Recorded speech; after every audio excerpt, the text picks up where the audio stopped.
حضرت قطب الارشاد حضرت مولانا رشید احمد گنگوہی قدس سرہ کے معمولات رمضان کے قائل ہیں،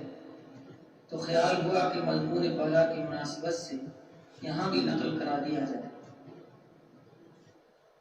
آپ بیتی نمبر 6 میں حضرت گنگوہی قدس سرہ کے مجاہدات میں لکھا گیا ہے کہ ریاضات و مجاہدہ کی یہ حالت تھی کہ دیکھنے والوں کو رحم آتا اور ترس کھایا کرتے تھے۔ چنانچہ اس بڑھاپے کی عمر میں جبکہ آپ 70 سال کی عمر سے بڑھ گئے تھے،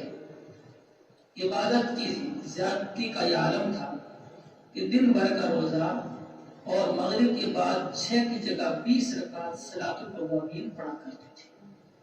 6 رکعت اوابین کی جگہ 20 رکعت اوابین پڑھتے تھے،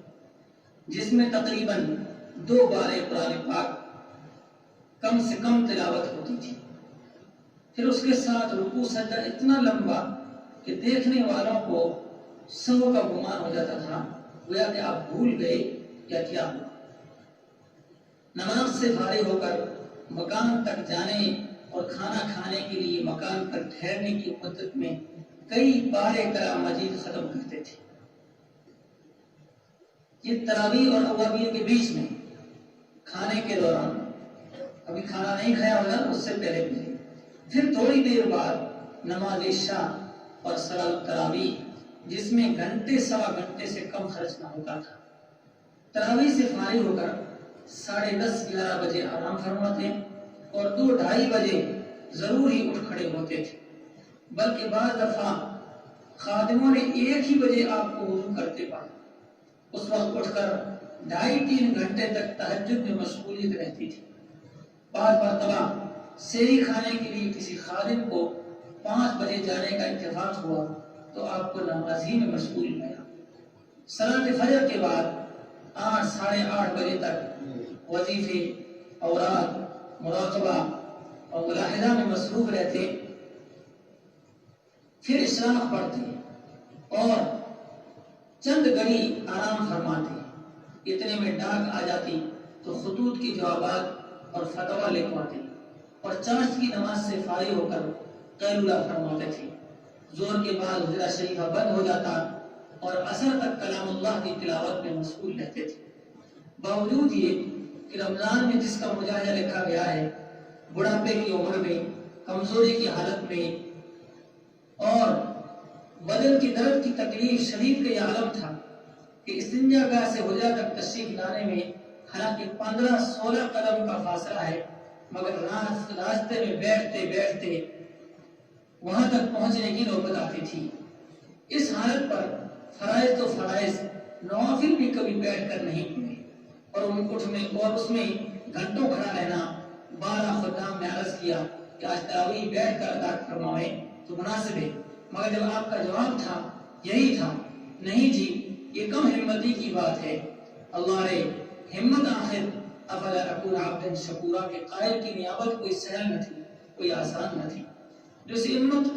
اس ہمت کے بغیر حاصل ہوتا ہے۔ یوں تو ماہ رمضان مبارک میں آپ کی ہر عبادت میں بڑھوتری ہو جاتی تھی، مگر تلاوت کلام اللہ کا عمل خصوصیت کے ساتھ یہ درجہ بڑھتا تھا کہ مکان تک آنے جانے میں کوئی بات نہ فرماتی تھی۔ نمازوں میں اور نمازوں کے بعد تقریباً قرآن پاک نصف آپ کا یومیہ معمول قرار مل جاتا تھا۔ جس شب کی صبح کو پہلا روزہ ہوتا، آپ جلسہ فرما دیا کرتے تھے کہ آج سے کچہری برخاست، رمضان کو بھی آدمی ضائع کرے تو افسوس کی بات ہے۔ اس مجاہدے پر غذا کی حالت تھی کہ پورے رمضان بھر کی خوراک 5 سیر نماز تک پہنچنی دشوار تھی۔ تذکرۃ الرشید میں دوسری جگہ ماہ مبارک کے معمولات میں حکیم اسحاق صاحب خلیفہ امام ربانی کی تحریر لکھی ہے، اور لکھتے ہیں رمضان شریف میں صبح کو خلوت خانے سے دیر میں برآمد ہو جاتے، موسم سرما میں اکثر 10 بجے تشریف لاتے، نافل اور قرات قرآن اور سکوت اور مراقبے میں بنسبت دوسرے دنوں کے بہت زیادہ ہوتا، سونا اور آرام بالکل کم ہوتا، کلام بہت کم کرتے، بعد نماز مغرب ذرا دیر اپنی آرام گاہ کے اندر تشریف لے جاتے، کھانا تراور فرماتے، تراویح کی 20 رکعت اوائل میں خود پڑھاتے تھے اور آخر میں صاحب جناب حافظ حکیم محمد مسعود احمد صاحب کے پیچھے پڑھتے، بعض وتر 2 رکعت طویل کھڑے ہو کر کبھی بیٹھ کر پڑھتے، دیر تک متوجہ بیت اللہ بیٹھ کر پڑھتے رہتے، پھر ایک سجدہ تلاوت کر کے کھڑے ہو جاتے تھے۔ بندے نے بعض الفاظ سن کر اندازہ کیا ہے کہ اس درمیان میں سورہ تبارک الذی اور سورہ سجدہ، سورہ دخان پڑھتے تھے۔ اکثر تمام عشاء الحجہ اور عاشورہ اور نصف شعبان کا روزہ رکھتے۔ اللہ پاک ہم کو بھی ان بزرگوں کی پیروی کرنے کی توفیق نصیب فرمائے اور رمضان کی قدر پانے کی توفیق نصیب فرمائے۔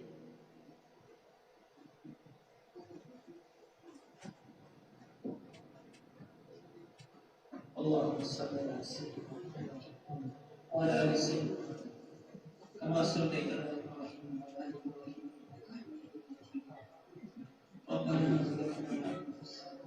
وإن لم تغفر لنا وترحمنا لنكونن من الخاسرين يا الله يا رحمن يا رحيم أنت الله أنت الواحد أنت الصمد أنت القادر أنت القادر یا اللہ ہمارے گناہوں کو معاف فرما، یا اللہ ہمارے خطاؤں کو گزر فرما، یا اللہ ہمارے حال پر رحم کرم، فضل کا، عافیت کا، بخشش کا معاملہ فرما۔ یا اللہ تو اپنے بندوں پر بڑا مہربان ہے، یا اللہ تو قدرت والا ہے، تو معافی والا ہے، تو درجہ داری میں کام ہے۔ یا اللہ تو ہمیں معاف نہ کرے گا، ہم تیرے در کو چھوڑ کر کہاں جائیں؟ اے اللہ تیرے در کو چھوڑ کر ہم کہاں جائیں؟ مولا ان مبارک گھڑیوں میں، ان قیمتی گھڑیوں میں، ان رحمت والی ساعتوں میں تیری رحمتیں ہر وقت برس رہی ہیں۔ مولا اگر ہم اس میں بھی گناہوں کے ساتھ رہ گئے، اے اللہ اپنی نافرمانیوں میں رہ گئے، مغفرت کے بغیر رہ گئے، مولا پھر ہمارا کون ہوگا؟ اے پروردگار تو ہمیں معاف فرما دے، اے اللہ ہمیں معاف کر دے، مولا بخشش کا معاملہ کر دے۔ اے اللہ بڑے گنہگار ہیں، قاصرکار نافرمان ہیں، مولا ہر طرف سے پٹک کر تیرے در پہ آئے ہیں،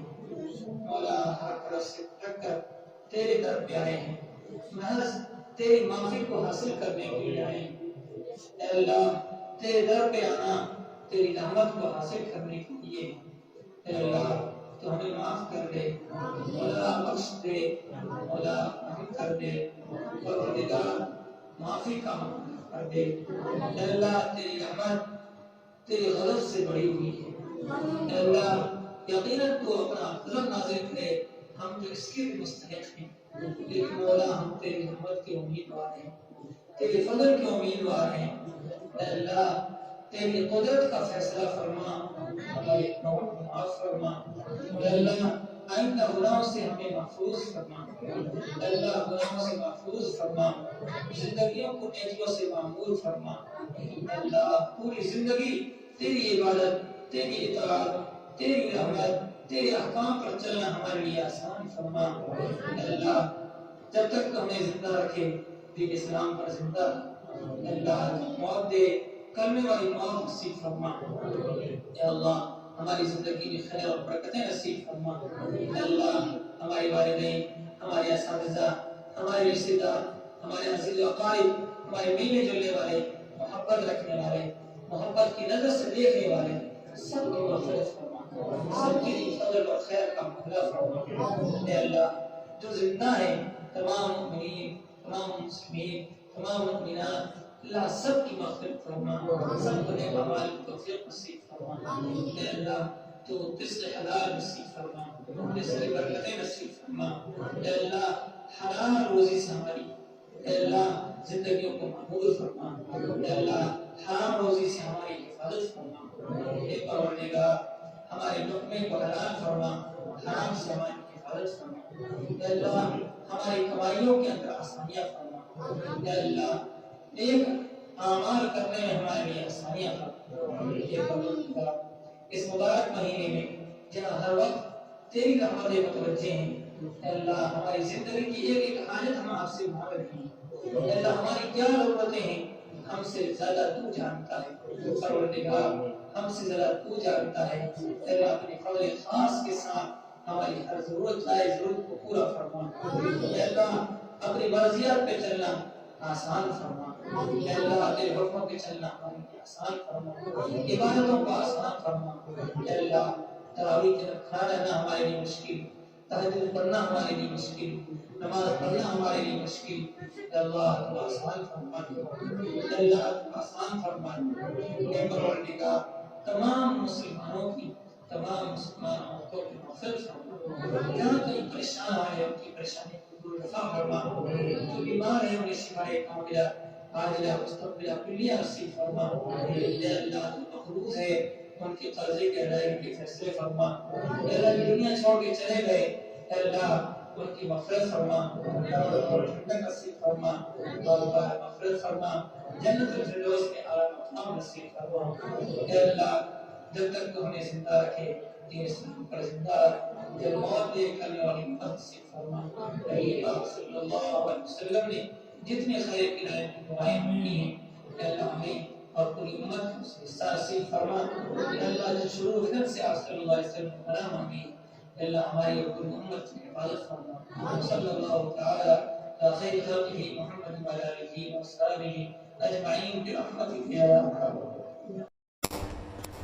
Thanks for watching. Don't forget to like, comment, share and subscribe to Al Wahid channel.